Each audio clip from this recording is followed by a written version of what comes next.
My name's Jeremy Bannock. I'm located in Bannock's Body Mechanics in Hamilton, Ontario. I graduated from the CAO in 2012.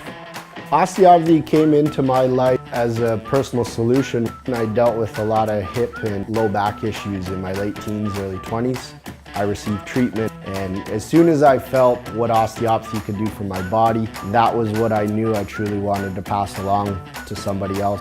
If you're looking into the CAO, you are going to get every bit of education and information that you're going to need in order to have a successful practice. It's definitely a very multi-dimensional program that challenges you from many different levels. The challenge of the academics, but also the hands-on teaching and guidance will prepare you like no other school that I've ever known.